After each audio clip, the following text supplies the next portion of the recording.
तो दोस्तों, एक और नया दिन और एक नई कहानी।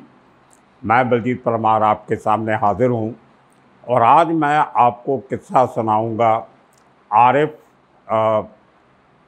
कालिया का। आरिफ कालिया कोई और नहीं है बल्कि सादिक कालिया का सगा छोटा भाई था। सादिक कालिया की कहानी मैंने सुनाई कि कितना डेयर डेविल खतरनाक आदमी था, जिसका गोली का निशाना इतना सटीक हुआ करता था कि वो सिर्फ माथे पे गोली मारता था। और जो अंडरवर्ल्ड की भाषा में एक डायलेक्ट बहुत फेमस होता है, गोली मारो भेजे में, कि सीधा दिमाग में गोली मारो। और वो उसकी हाइट इतनी थी कि उसका निशाना जो है वो दिमाग पे लगने का एक जो टेक्निक होती है, या एक जो ट्रैजेक्टरी होती है गोली की, कहाँ से निकलेगी कहाँ लगेगी, वो ट्रैजेक्टरी जो है वो सादिक कालिया के बहुत फिट बैठती थी।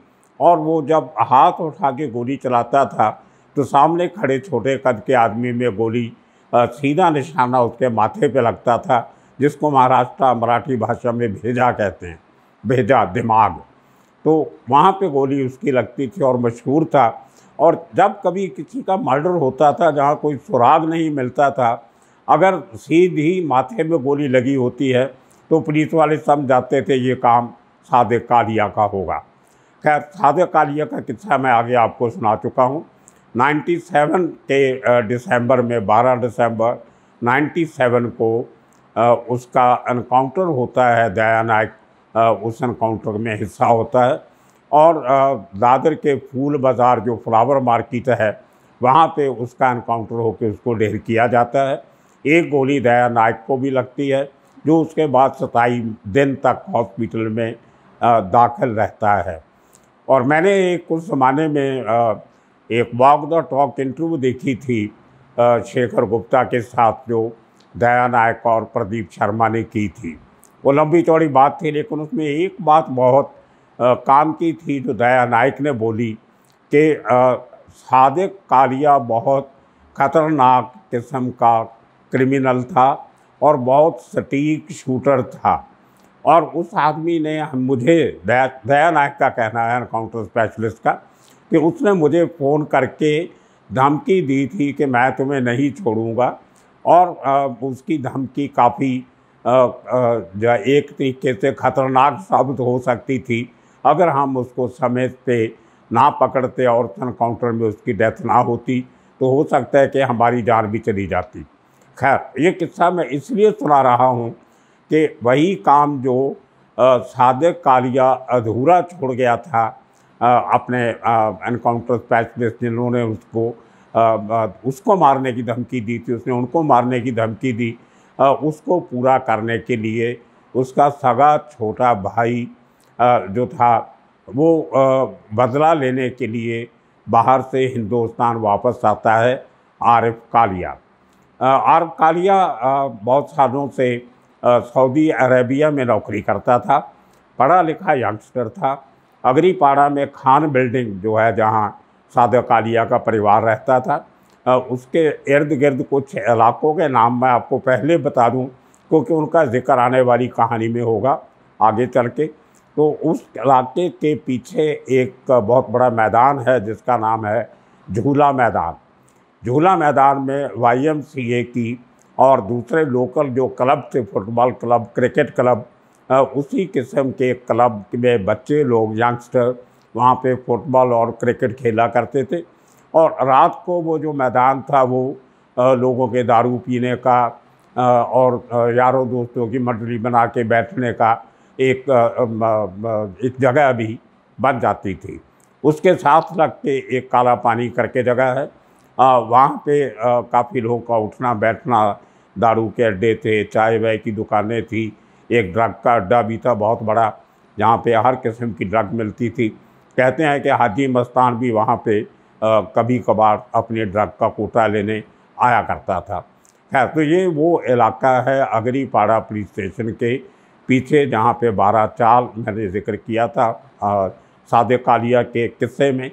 तो आरिफ कालिया सऊदी अरेबिया में जो वहाँ की पुलिस है, पुलिस में एक जैसे हमारे सीआरपीएफ होती है या स्टेट रिजर्व पुलिस होती है, मेन पुलिस की हेल्प के लिए जो कुछ सेमी पैरामिलिट्री फोर्सेस जैसे होती हैं, इस किस्म से सऊदी पुलिस की हेल्प करने के लिए भी एक सेमी पुलिस फोर्स है। जैसे हमारे एसपी होते हैं कई जगह पे, स्पेशल पुलिस ऑफिसर जो होते तो सिविलियन हैं, लेकिन उनको पुलिस की यूनिफॉर्म और हथियार दिए जाते हैं गाए बगाए पुलिस की हेल्प करने के लिए, पुलिस का काम करने के लिए। तो उसी किस्म का काम आरिफ कालिया सऊदी अरेबिया में पुलिस के साथ मिलके किया करता था, और उसी दौरान उसको हथियार चलाने की, हैंड टू हैंड कम्बैट की, अपने आप को बचाना कैसे है, लोगों को पकड़ना कैसे है, ओवर पावर कैसे करना है, तो इस किस्म की ट्रेनिंग काफ़ी आरिफ कालिया को सऊदी अरेबिया की पुलिस और पैरामिलिट्री फोर्सेस ने दी हुई थी।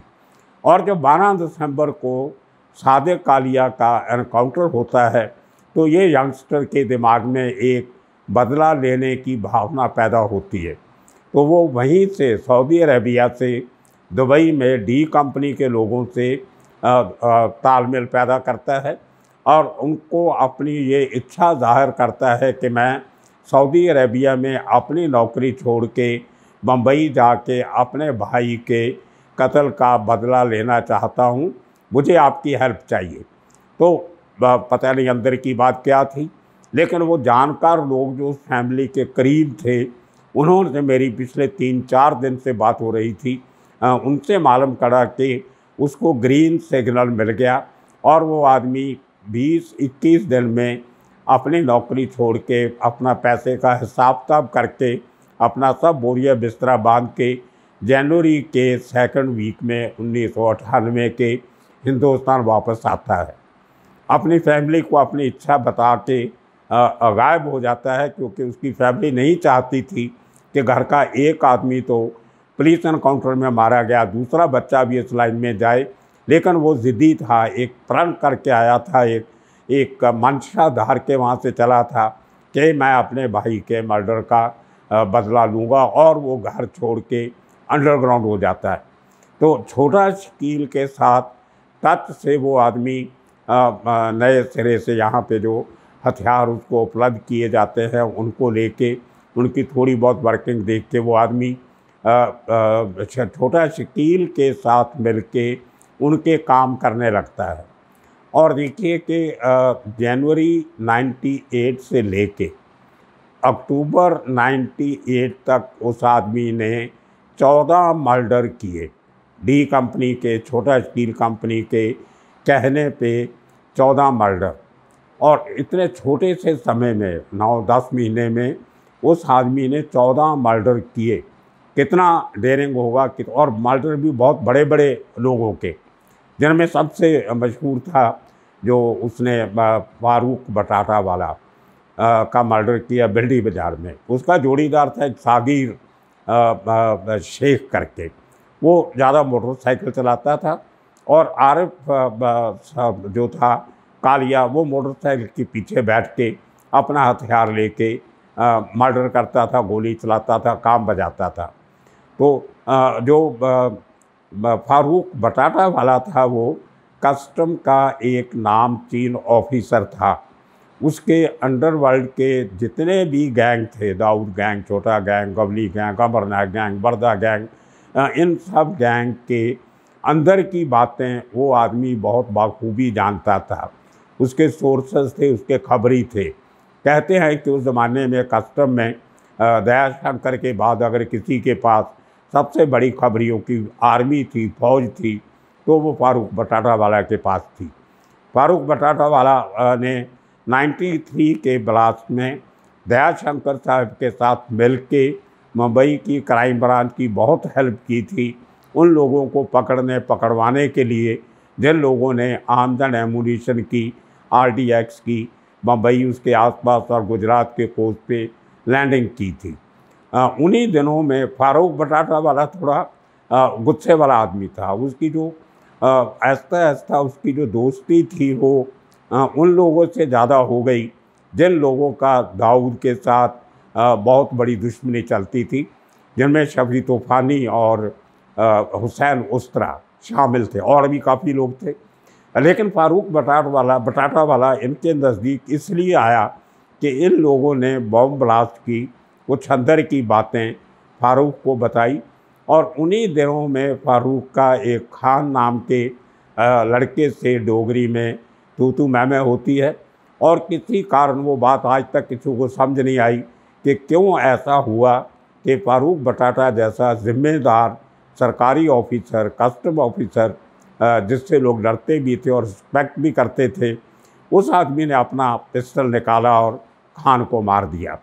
तो वो खान को मारने के बाद डी कंपनी का वो एक तरह से दुश्मन बन गया, और उसको मारने का काम दिया गया आरिफ कालिया को। आरिफ कालिया अपने साथी सगीर के साथ जाके इसने फ़ारूक बटाटा वाला के घर के बाहर भिंडी बाज़ार में कॉर्नर पे जहाँ घर था, उसकी बीवी के सामने उसको गोलियां मारी, उसको रिएक्ट करने का मौका नहीं दिया और फ़ारूक बटाटा वाला को मार दिया।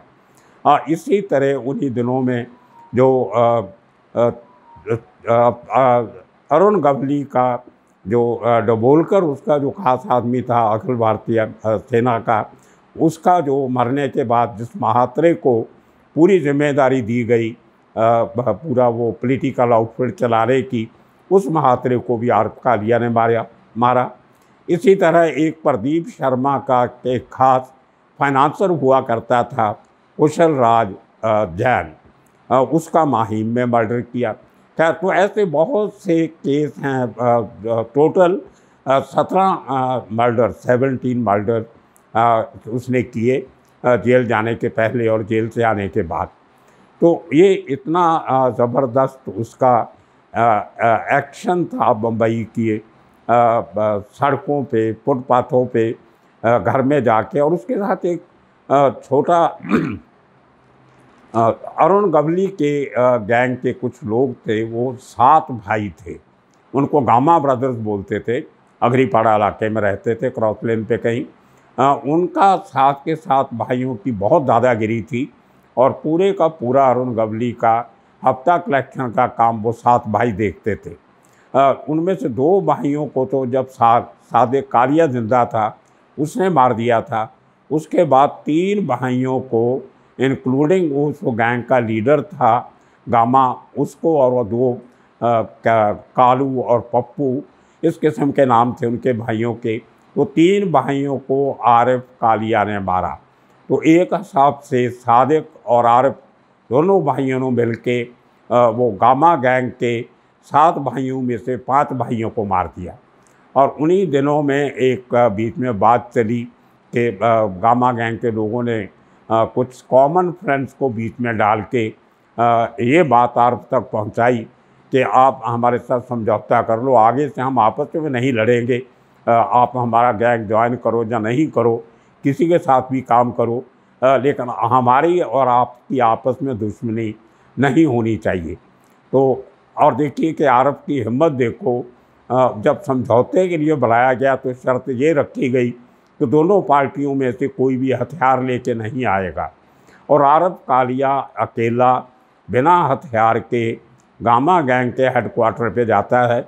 इसको एक कमरे में बैठाया जाता है और धोखे से इसको कमरे में बैठा के चाय पानी मंगाने के तरीके से, क्योंकि आपस में कसम खाई थी उन्होंने कि हम हथियार लेके नहीं आएंगे, तो एक आउटसाइडर को जिसने कसम नहीं खाई थी उसको गामा कंपनी हायर करती है कि ये आप हथियार पकड़िए, और उस कमरे में एक शख्स बैठा है, उसको आपने मारना है, आपको इतने पैसे दिए जाएंगे। और वो थर्ड आदमी आउटसाइडर जब कमरे में जाता है तो जब वो आरिफ को देखता है तो वो हैरान रह जाता है। वो आरिफ को पहले जानता तो उसकी रिस्पेक्ट करता था, अंदर से कहीं उससे डरता भी था। उसको लगा कि मैं इस आदमी को बिना कारण के, जिससे मेरा कोई लेना देना नहीं है, कोई चंद कुछ हज़ार रुपये के लिए मैं इसको नहीं मार सकता, उसकी ज़मीर ने इजाज़त नहीं दी। तो उसने बड़े कॉन्फिडेंस से आरिफ को पूछा कि भाई आप यहाँ कैसे? तो आरिफ ने बताया कि यहाँ हमारा आपस में समझौता होने वाला है, तो उनके भाई लोग आ रहे हैं तो हम बैठ के बात करेंगे। बोलता नहीं, आपको बेवकूफ़ बनाया गया है, ये पीछे बाथरूम है, आप उसमें जाइए और उसकी खिड़की तोड़ के भाग जाइए, ये आपको मारने का प्लान है, मुझे आपको मारने के लिए भेजा गया था लेकिन मैं नहीं मार रहा हूँ। तो देखिए कि ये आरिफ की ज़िंदगी में पहला वो मौका था जब उसने मौत को चीट किया, मौत से बच के भागा। वही बात हुई, वो बाथरूम में गया, अंदर से दरवाज़ा बंद किया, खिड़की तोड़ी और भाग गया। इस किस्म के किस्से आसिफ के साथ एक बार और हुआ, बहुत जो गंभीर संगीन किस्सा था। 17 ये मर्डर करने के बाद उस शख्स ने कहीं सोचा कि इसका कोई अंत नहीं है। मैं तो आया था अपने भाई के मर्डर का बदला लेने के लिए। उसने ओपन चैलेंज भी किया था कि मैं जब तक प्रदीप शर्मा और दया नायक को नहीं मार लेता तो मैं चैन से नहीं बैठूंगा।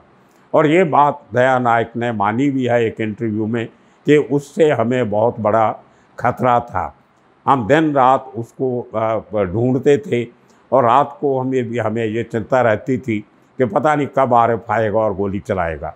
तो इतना उसका टेरर लोगों में कम लेकिन पुलिस वालों में ज़्यादा था। और वो पहला एक मौका था, आपको बता दूं, कि मुंबई पुलिस की हिस्ट्री में पहली बार दो जाने पहचाने और बड़े टेरर किस्म के एनकाउंटर स्पेशलिस्ट प्रदीप शर्मा और दया नायक को पुलिस ने स्पेशल सिक्योरिटी प्रोवाइड की, सिर्फ इसलिए कि उन्होंने अपने सीनियर्स को बोला कि हमें आरिफ कालिया से जान का खतरा है। तो इन दोनों ऑफिसर्स को कार्बाइन वाले, AK-47 वाले 4-4, 5-5 सिक्योरिटी गार्ड, बॉडी गार्ड दिए गए। जहाँ भी जाते थे वो इतने आर्म्ड लोगों के बीच में जाते थे। ये क्राइम ब्रांच की हिस्ट्री में पहला मौका है जब दो जूनियर किस्म के ऑफिसर को, जो दोनों सब इंस्पेक्टर रैंक के थे तभी, तो सब इंस्पेक्टर्स को एक तरीके से Y+ सिक्योरिटी की तरह की सिक्योरिटी दी गई। Z+ में थोड़ी ज़्यादा होती है, Y में थोड़ी कम होती है। तो ये एक टेरर था आरिफ कालिया का, जिससे डर के दो इतने मशहूर क्राइम जो एनकाउंटर स्पेशलिस्ट थे उनको अपने बॉडी गार्ड लेके मूव करना पड़ता था। तो आरिफ कालिया को ढूंढने में जितनी मेहनत इन लोगों ने की, शायद ही किसी और क्रिमिनल को ढूंढने के लिए अपने कैरियर में उन्होंने की होगी। तो इतना प्रेशर कालिया के ऊपर भी था। और वो कुछ लोग ऑफिसर भी, पुलिस वाले उसको कई जानते थे।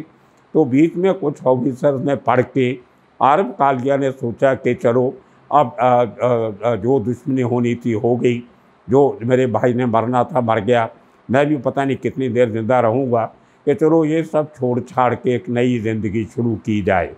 लेकिन कहते हैं कि क्राइम की दुनिया ऐसी दुनिया है कि जो आदमी एक बार उस दुनिया में गया वापस आना बहुत मुश्किल होता है। तो और क्राइम की ज़िंदगी भी बहुत छोटी होती है। हर शार्प शूटर का या कॉन्ट्रैक्ट किलर का जो स्पैन ऑफ एक्शन होता है, काम करने का समय होता है, वो 2-3 साल ही होता है। उसके बाद या तो जेल में चला जाता है या मारा जाता है, या कुछ बच गए तो वो देश छोड़ के भाग जाते हैं। और बाहर भी उनका अंत आखिर में वही होता है, या जेल या गोली। तो आरिफ ने वो जो ऑफिसर को बीच में डाला, उन्होंने प्रदीप शर्मा से बात किया और प्रदीप शर्मा ने मिलने का समय मुकर्रर किया आरिफ कालिया के साथ। और वो मीटिंग होती है अंधेरी स्टेशन के बाहर, एक मैकडॉनल्ड का आउटलेट है। नया नया मैकडॉनल्ड्स खुद चलने शुरू हुए थे, बड़ा क्राउडेड प्लेस थी। उसके साथ एक बस डिपो भी था, auto rickshaw stand, taxi stand, और हज़ारों लोग एट एनी गिवन टाइम उस इलाके में घूमते रहते थे आधी रात तक। तो वहाँ पे आरिफ कालिया भी अंदर से डरा हुआ था, प्रदीप शर्मा भी अंदर से डरा हुआ था कि पता नहीं क्या होगा। लेकिन इन दोनों की मीटिंग होती है और मीटिंग के बाद इस आदमी को ये बोल के मसगांव एरिया में लेके आया जाता है दूसरी गाड़ी में, कि वहाँ पे जो दूसरे सीनियर ऑफिसर हैं, जिनमें प्रफुल्ल भोसले थे और वज़े अभी जो जेल में है सचिन वाजे, ये था। उनके साथ मैं आपकी मुलाकात करवाता हूँ और आपको सरेंडर करने का जो आगे क्या कार्रवाई करनी है वो बताई जाएगी। असल में वो बहुत बड़ी चाल थी।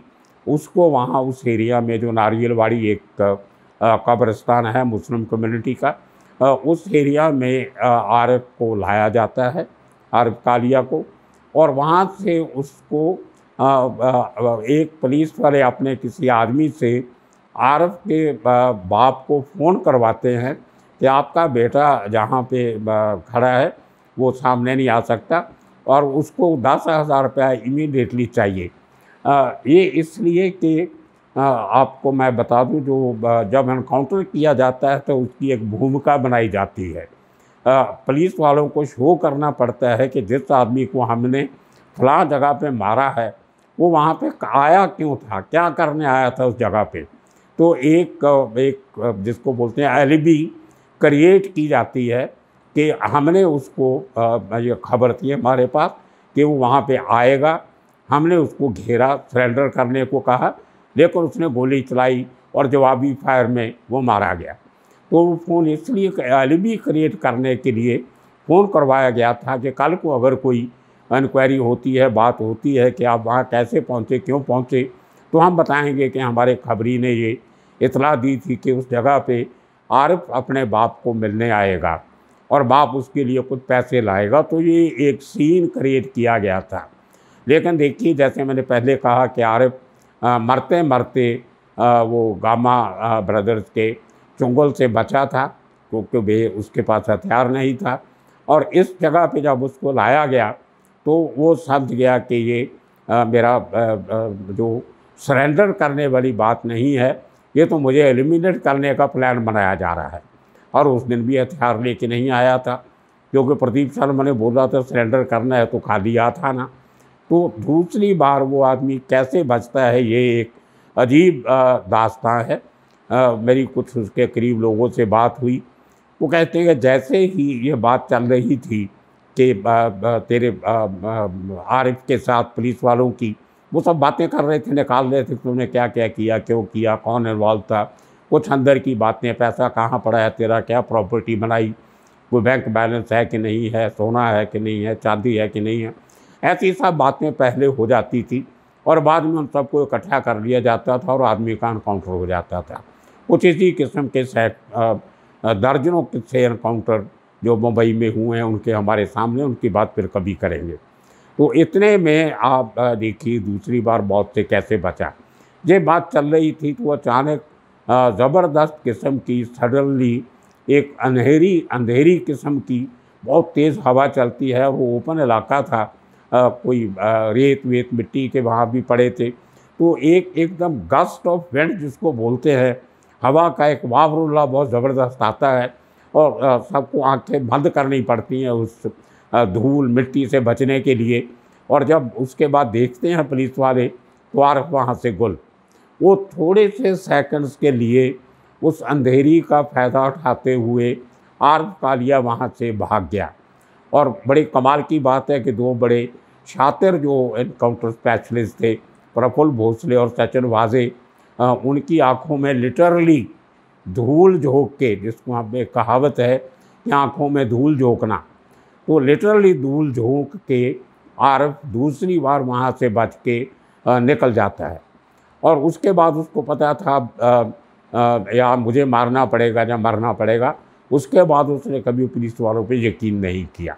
तो उसको ये लगा कि अभी कुछ दिन के लिए शहर छोड़ देना चाहिए। वहाँ से भाग के आरिफ मुंब्रा जाता है। मुंब्रा में एक तबलीगी जमात इसके घर के जहाँ छुपा हुआ था, वहाँ पे तबलीगी जमात वालों का एक कोई स्टडी सेंटर था। तबलीगी जमात वाले प्रीचर्स होते हैं, रिलीजियस प्रीचर, जो अलग-अलग जगह पे जाके अपनी जमात का प्रचार करते हैं। ये वही तबलीगी जमात है जो दिल्ली में 2-1 साल पहले बहुत बड़ा जो कंट्रोवर्सी चली थी, वो आपने टीवी पे ये वगैरह देखा होगा सारा। तो उन दिनों में 18 तबलीगी जमात के टीचर्स का, स्कॉलर्स का एक जत्था, वफ़द, एक वो गोंडा ज़िला में जा रहा था यूपी में। तो उनके साथ ये भी शामिल हो गया, 17 आदमी वो और उसी किस्म की पगड़ी बांध के, उसी किस्म की दाढ़ी रख के ये आदमी ने सोचा कि चलो आज से सब क्राइम बंद और आज से कोई धर्म का काम करे। तो उनके साथ वहाँ से गुंडा चला गया, लेकिन वो इन्फॉर्मेशन कहीं ना कहीं से लीक होके फिर क्राइम ब्रांच के पास पहुँच गई। क्राइम ब्रांच की एक टीम और अगड़ीपाड़ा पुलिस स्टेशन के कुछ वो लोग जिन्होंने आरिफ को देखा हुआ था, उसको पहचानते थे, उनको साथ लेके वो टीम गोंडा पहुंचती है और उत्तर प्रदेश पुलिस की मदद से उस मस्जिद में जहां इन लोगों का प्रचार चल रहा था वहां से आरिफ को पकड़ के बॉम्बे लाया जाता है। ये बात दिसंबर 1998 की है ना। जनवरी में आता है वो सऊदी से और 9-10 महीने के बाद वो इतने मर्डर करने के बाद पहली बार अरेस्ट होता है और आर्थर रोड में उस आदमी को नवंबर दिसंबर में उसको आर्थर रोड जेल में बंद किया जाता है। 3 साल तक वो आदमी जेल में रहता है और एक चेंज्ड आदमी, और 3 साल के बाद 2001 में जब उसकी ज़मानत होती है तो बाहर आके वो नहीं चाहता होता कि मैं दोबारा फिर क्राइम की दुनिया में आऊं, लेकिन डी कंपनी की तरफ से उसको एक फिर काम दिया जाता है। वो काम था एक पत्रकार के मर्डर का काम, मैं नाम नहीं लूँगा, हमारी बरादरी के लोग हैं सब।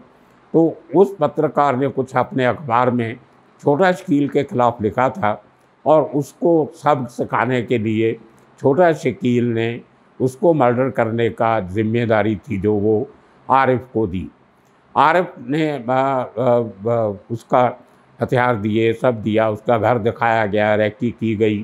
तो शख्स था जो वो घाटकोपर राजावाड़ी हॉस्पिटल के पास रहता था, लेकिन उनको भी खबर लगी कि डी कंपनी ने आरिफ कालिया को, उस पत्रकार को मारने की सुपारी दी है।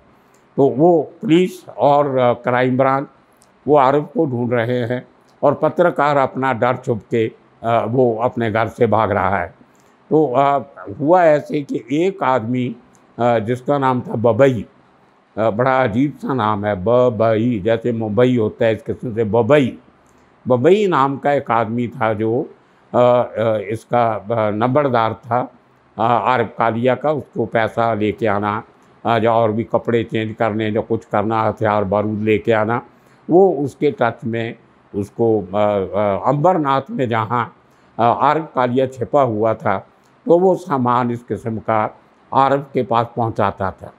तो किसी और को मालूम नहीं था कि आरिफ कालिया कहाँ पे है सिवाय वो बबई के।